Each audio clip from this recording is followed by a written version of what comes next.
Hi friends, வணக்கம். இன்றைக்கி நம்ம டுடேஸ் குட் டே சேனல் என்ன பார்க்க போகிறோன்னா, ஹிந்தி பிரவீன் உத்ராதில் இருக்கக்கூடிய நவீன் பத்ய சைனிகா 3 அதில் மைத்திலி சரண் குப்தா அவர்களுடைய காவியகத் விசேஷதாயே அதை தான் பார்க்க போகிறோம். பார்க்கலாம்.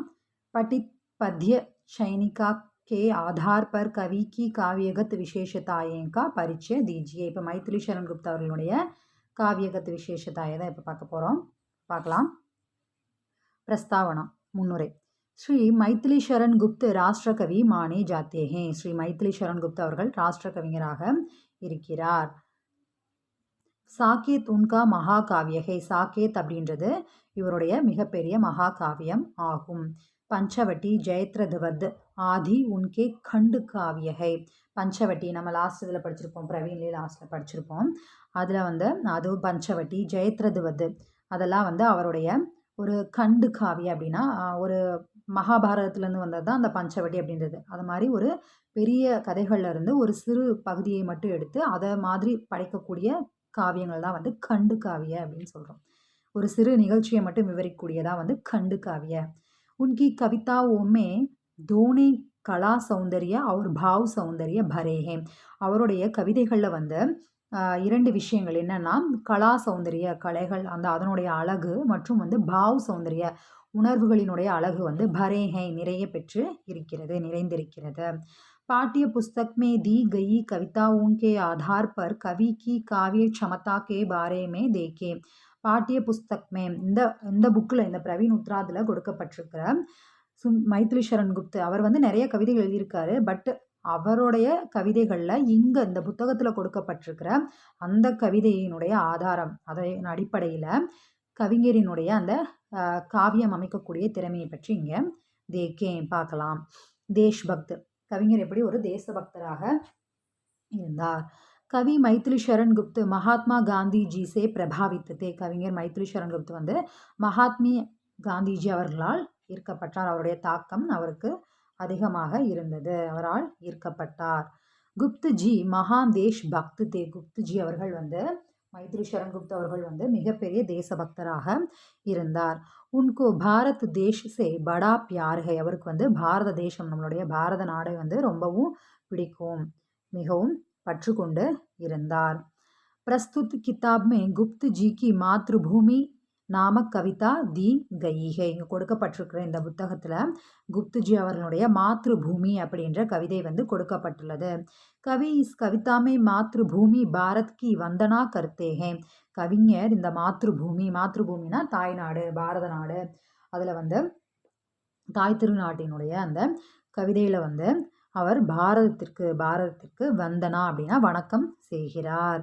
कहते हैं कि हे भारत भूमि नील आकाश तुम्हारे तट पर सुंदर है. கூறுகிறார் என்னன்னா, பாரத பூமியே உன்னுடைய நீல் ஆகாஷ் தும்ஹாரே தட்டுப்பர், அந்த நீல நிற ஆகாசம் உன்னுடைய அந்த கரைகளில் மிகவும் அழகானதாக இருக்கிறது. அந்த நீல ஆகாசம் இப்போ எப்படின்னா, நம்ம ஒரு கடற்கரையில் போய் சப்போஸ் சொல்கிறேன், கடற்கரையில் போய் நம்ம நின்று பார்த்தோம் அப்படின்னா அந்த கடலினுடைய அந்த எட்ஜில் அதனுடைய ஓரத்தில் நம்மளுடைய அந்த வானத்தினுடைய அந்த எண்டு நம்ம பார்க்கும்போது அதனுடைய அந்த நீல நிறம் அது பார்க்கும்போது ரொம்ப அழகாக இருக்கும் இல்லையா. அதை அந்த மாதிரி தான் மீன் பண்ணுறாரு. உன்னுடைய அந்த கரைகளில் மிகவும் அழகானதாக இருக்கிறது. சூரிய அவுர் சந்திர தோனும் தும்ஹாரே முக்குட் ஹை.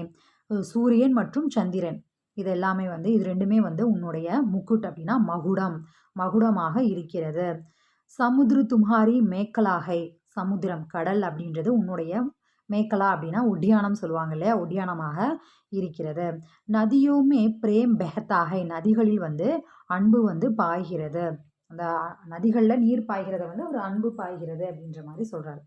பக்ஷி பக்த் ஜன் பன்கர் கீத் காத்தேகே. பறவைகள் பக்தி பெருக்குடன் கீத் காத்தேகே பாடல் பாடுகிறது. பாதல் பாணி பர்சாக்கர் தும்ஹாரா அபிஷேக் கத்தேகே. பாதல் அப்படின்னா மேகம் கருமேகங்கள் சூழும்போது அந்த மழை பொழியும் இல்லையா, அது எப்படி இருக்குன்னா உனக்கு அபிஷேகம் செய்வது போல இருக்கிறது, அபிஷேகம் செய்கிறது. ஹே பாரத் தும்ஹாரி ஆக்கிருதி நாராயண் கி ஆக்கிருதி கே சமான் ஹே. ஹே பாரத பூமியே உன்னுடைய ஆக்கிருதி அப்படின்னா உன்னுடைய அந்த உருவம் அப்படின்றது நாராயணனுடைய உருவத்திற்கு சமமானதாக இருக்கிறது. வியோக் ஸ்ருங்கார் அந்த பிரிவு துயரம். இப்போ வந்து தேசபக்தர் வந்து தேசபக்தியை பற்றி அந்த மாத்ருபூமி அப்படின்ற கவிதையில் வெளிப்படுத்தியிருக்காரு. இப்போ வியோக் ஸ்ருங்கார் அப்படின்றதுல வந்து அந்த பிரிவு துயரத்தை பற்றி எங்கே சொல்லியிருக்காரு, எந்த கவிதையில் அப்படின்றத பார்க்கலாம். कपिलवस्तु के राजकुमार सिद्धार्थ मुक्ति का मार्ग खोजने जंगल में जाते हैं.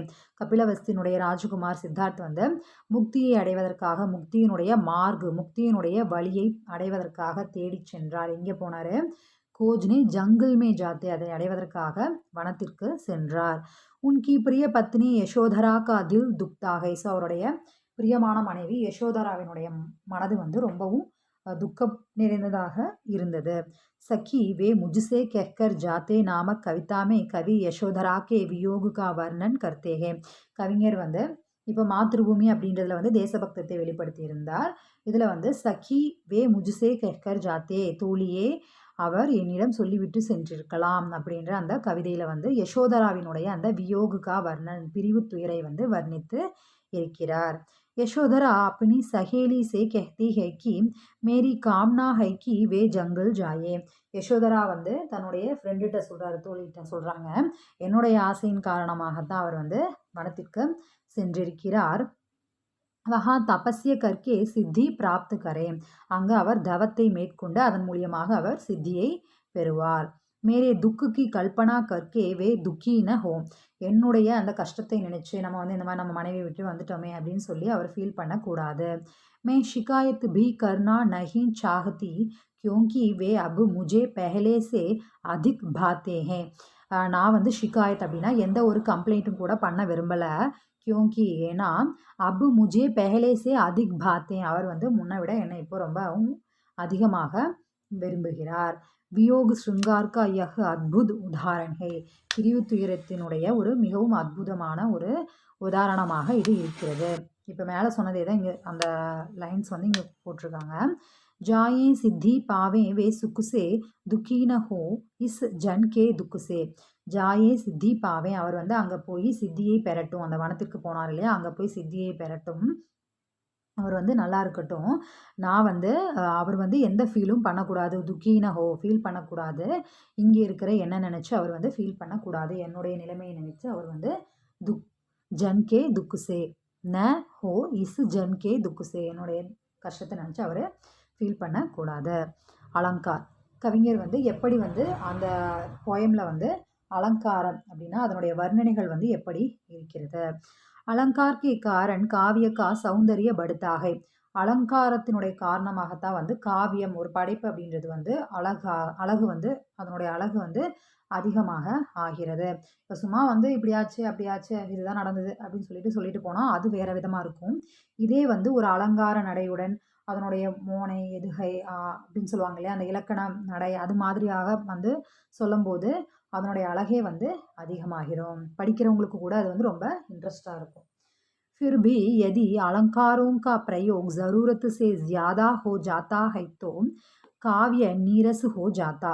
ஃபிர்பி இருந்தாலும் அலங்காரங்கள் எல்லாம் இருக்கணும் அப்படின்ற காரணத்துக்காக ரொம்ப அதிகமாக வந்து ஜரூரத்து சே ஜியாதா, தேவையை விட அதிகமாக வந்து யூஸ் பண்ணிட்டா வந்து அந்த காவியமே வந்து ஒரு இன்ட்ரெஸ்ட் இல்லாமல் ஒரு படிக்கிறதுக்கான ஒரு ஃபீலே இல்லாமல் என்னடா இது, சில விஷயம் நான் வந்து சும்மா எக்ஸாம்பிளுக்கு சொல்கிறேன். ஏதாவது படத்துல எல்லாம் நம்ம பார்த்தோம்னா என்னடா இது ஹீரோக்கு ரொம்ப ஓவர் பில்டப்பாக இருக்குது அப்படின்னு எல்லாம் நம்ம சொல்லுவோம் இல்லையா, ஒன்றுமே இல்லாததுக்கு ஓவர் பில்டப்பாக இருக்குது அப்படின்னு சொல்லுவாங்க இல்லையா, அந்த மாதிரி ஆயிடக்கூடாது. அப்படி ஆச்சுன்னா அது வந்து வேஸ்ட் ஆயிரும்.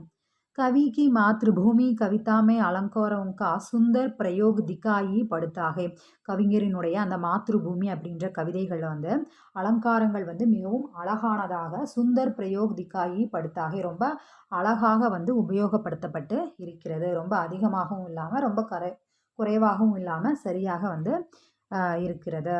इस कविता में कवि भारत की आकृति की भगवान नारायण की आकृति से तुलना करते हैं. இந்த கவிதையில் கவிஞர் வந்து பாரதத்தினுடைய ஆக்கிருதி அதனுடைய உருவத்தை வந்து தோற்றத்தை பகவான் நாராயண் கி ஆக்கிருதி கடவுள் நாராயணனுடைய உருவத்திற்கு துல்னா அப்படின்னா கம்பேர் ரெண்டையும் வந்து ஒற்றுமைப்படுத்தி இருக்கிறார். யஹ் சச்சுமுச்சு அனோக்காக, இது வந்து ரொம்பவும் வந்து தனித்துவமானது, இது ரொம்ப உன்னதமானது, ஒரு உயர்ந்த உண்மையிலேயே ஒரு அதனுடைய அந்த கம்பேர் பண்ணி இப்படி பேசியிருக்கிறது வந்து அது வந்து ரொம்ப அழகானது, ரொம்ப உத்தமமானதாகவும் உன்னதமானதாகவும் இருக்கிறது. इसमें सांग रूपक अलंकार है. இதில் வந்து சாங் ரூபக் அலங்கார் வந்து இருக்கிறது. சுரபித் சுந்தர் சுகத் சுமன் இஸ்மே அனுப்ராஸ் கி சட்டாகை. இப்போ அடுத்தது வந்து அதே மாத்ருபூமியில் சுரபித் சுந்தர் சுகத் சுமன் அப்படின்னா, சுரபித் அப்படின்னா என்னென்னா வாசனை நிறைந்த நறுமணம் உள்ள, சுந்தர் அப்படின்னா அழகான, சுகத் அப்படின்னா சுகத்தை தரக்கூடிய ஒரு சுகமான ஒரு இனிமையான, சுமன் அப்படின்னா மலர். இதில் வந்து அனுப்ராஸ்கி சட்டாக, இதில் வந்து ஒரு எதுகை மோனை எப்படின்னா சு சு சு அந்த மாதிரி வந்திருக்கு இல்லையா, சுரபித் சுந்தர் சுகத் சுமன் அப்படிங்கும்போது இது வந்து எதுகை மோனையாக இருக்கிறது. அந்த ஒரே மாதிரி அந்த வேர்டு வந்து ஸ்டார்ட் ஆச்சு அப்படின்னா நம்ம எதுகை மோனைன்னு சொல்லுவோம் இல்லை, அந்த மாதிரி இதில் அனுப்ராஸ் அப்படின்னா எதுகை மோனை வந்து இருக்கிறது. கர்த்தே அபிஷேக் பயோத் ஹை இஸ்மே மாணவிகரன் ஹை. அதாவது என்ன சொல்கிறதுனா, அந்த கர்த்தே அபிஷேக் பயோது, அந்த மழை நீர் வந்து அந்த மேகத்தினுடைய நீர் வந்து வரும்போது அது வந்து ஒரு அபிஷேகம் செய்வது போல இருக்கிறது. அப்படிங்கும்போது இது வந்து மனித இதனை சிந்தனை சார்ந்த மாதிரியாக மாணவிகரன்ஹே அப்படி வந்து இருக்கிறது. இந்த மாதிரி சாங் ரூபக், அனுப்ராஸ், மாணவிகரன் இதெல்லாம் வந்து இந்த கவிதையில் இருக்கிறது. இந்த மாதிரியான அலங்கார உருவங்கள்லாம் வந்து கவிஞர் கொடுத்திருக்கிறார். இதெல்லாமே வந்து ரொம்ப அற்புதமாக இருக்கிறது. சரல் பாஷா ரொம்ப எளிமையான பாஷையாக எப்படி இருக்கு. कथित बात को प्रभावशाली बनाने के लिए अलंकारिक भाषा जितना आवश्यक है उतना ही सरल भाषा भी आवश्यक है. கத்தித் பாத்ஷா லிக்கித் பாத்ஷா அப்படின்னு சொல்லுவாங்களே, அதாவது கத்தித் பாத் அப்படின்னா நம்ம பேசக்கூடிய மொழிகளில் ரொம்ப ஒரு திறமையாக அதை வந்து உருவாக்கணும் அப்படின்னு நினச்சா அதுக்கு வந்து அலங்காரமான அந்த மொழி அப்படின்றது வந்து ஜித்னா ஆவஷ்யகை எவ்வளோ வந்து முக்கியமோ, உத்னாஹி சரல் பாஷாபி ஆவஷ்யகை அவ்வளோக்கு அவ்வளோ வந்து ரொம்ப இம்பார்ட்டண்ட் எது அப்படின்னா ரொம்ப எளிமையானதாகவும் இருக்கணும். இப்போ வந்து ஒன்றுமே வந்து தெரியாது, அவங்க வந்து ரொம்ப இதாக இருக்காங்க, ஒரு ஜென்ரல் ஆடியன்ஸ் இருக்காங்க அப்படின்னா அவங்கக்கிட்ட போய் ரொம்ப ரொம்ப கவிதையாக ரொம்ப எதுகை முனையாக ரொம்ப இதாக பேசுகிறேன் அப்படிங்கிறக்காக பேசணும் அப்படின்னா அது வந்து அவங்களுக்கு வந்து புரியாது, ஈஸியாக வந்து அவங்களால வந்து புரிஞ்சுக்க முடியாது, கிராஸ் பண்ணிக்க முடியாது. ஸோ அந்த மாதிரி இருக்கும்போது ரொம்ப எளிமையான மொழி தான் வந்து ரொம்ப அவசியம். நம்ம பேசக்கூடிய மொழிகளை வந்து மற்றவர்களுக்கு வந்து எளிமையாக சென்றடையக்கூடிய மொழியாக இருப்பது வந்து மிகவும் அவசியம். அலங்காரிக் பாஷா வந்து எவ்வளோ முக்கியமோ அட் த சேம் டைம் அது வந்து ரொம்ப எளிமையானதாக எல்லோராலும் புரிந்து கொள்ளக்கூடியதாக வந்து அது அமைய வேண்டும். भाव को पाठकों तक पहुंचाने के लिए सरल भाषा ही उपयुक्त भाषा है. அதுதான் உணர்வுகள் வந்து எளிமையாக வந்து அந்த படிக்கிறவங்களுடைய அவங்கக்கிட்ட வந்து சென்றடையணும், அவங்க வந்து அதை பெறணும் அப்படின்னா எளிமையான அந்த பாஷை மொழி தான் வந்து உபயோகப்படுத்தப்பட வேண்டும். यशोधरा के वियोग दुख का वर्णन करते समय कवि सरल भाषा का ही प्रयोग करते हैं. யசோதராவினுடைய அந்த பிரிவு துயரம், தன்னுடைய அந்த கணவரினுடைய அந்த பிரிவு துயரத்தை எண்ணி அவங்க கூறுகின்ற அந்த விஷயங்களாக எடுத்துரைக்கின்ற அந்த போயம், இந்த பத்து பாட்டெல்லாம் வந்து எப்படி இருக்குன்னா ரொம்ப எளிமையானதாக உபயோகப்படுத்தப்பட்டு இருக்கிறது. यशोधरा कहती है कि हम हंसते हंसते अपने पति को युद्ध में बेचने वाली क्षत्राणी हैं. யசோதரா வந்து தன்னுடைய ஃப்ரெண்டுகிட்ட சொல்கிறாங்க, ஹங்ஸ்தே ஹங்ஸ்தே அப்படின்னா நான் வந்து சிரித்து கொண்டே வந்து கணவரை வந்து யுத்தத்திற்கு அனுப்பக்கூடிய சத்ராணி அப்படின்னா ராணி இனத்தை சேர்ந்தவங்களெல்லாம் அப்படிதான் இல்லையா, தன்னுடைய கணவர் வந்து இந்த மாதிரி யுத்தத்துக்கு போகிறாரு அப்படின்னு சொல்லி ஃபீல் பண்ணிகிட்டெல்லாம் இருக்க முடியாது. அவங்க வந்து ரொம்ப தைரியமாக ரொம்ப அவங்க வந்து தன்னைத்தானே அலங்கரித்து கொண்டு ரொம்ப தைரியமாக மனோதைரியத்தோட ஓகே நீங்கள் போயிட்டு வாங்க, நல்லபடியாக வென்றுட்டு வாங்க அப்படின்னு தான் சொல்லி அனுப்பக்கூடிய ஒரு ராணி இனத்தை சேர்ந்தவங்க தான் நம்ம அப்படின்னு சொல்லி யசோதரா வந்து தன்னை வந்து கூறுகிறார். ஃபிர் பி வே முஜ்சே கஹே பினா சலே கயே.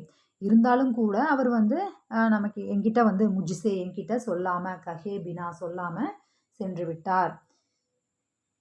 அவங்க என்ன சொல்கிறாங்கன்னா அவர் வந்து அந்த மாதிரி ஊருக்கு செல்லும் போதே வந்து நம்ம கணவரை வந்து போயிட்டு வாங்க அப்படின்னு சொல்லி வழி அனுப்பி வைக்கக்கூடிய ஒரு ராணி இனத்தை சத்ராணி இனத்தை சேர்ந்தவங்க.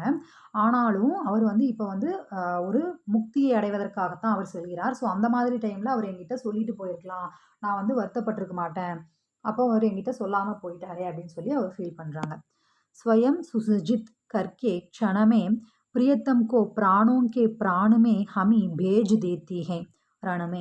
அதாவது அதுதான் சொல்கிறேன், ஸ்வயம் சுசஜித் அப்படின்னா அதான் சொல்கிறாங்க என்னென்னா நம்ம வந்து நம்மளை நாமே வந்து அலங்கரித்து கொண்டு அந்த நொடி பொழுதில் வந்து இப்போ உடனே வந்து கணவர் வந்து போருக்கு போகணும் அப்படின்னா அந்த போருக்கு அவங்க போகின்ற சமயத்தில் நம்ம வந்து அலங்கரித்து கொண்டு இந்த மாதிரி நீங்கள் போயிட்டு வாங்க அப்படின்னு சொல்லி ரொம்ப பிரியமான கணவரை வந்து போருக்கு அனுப்பக்கூடிய ராணி இனத்தை சேர்ந்தவர்.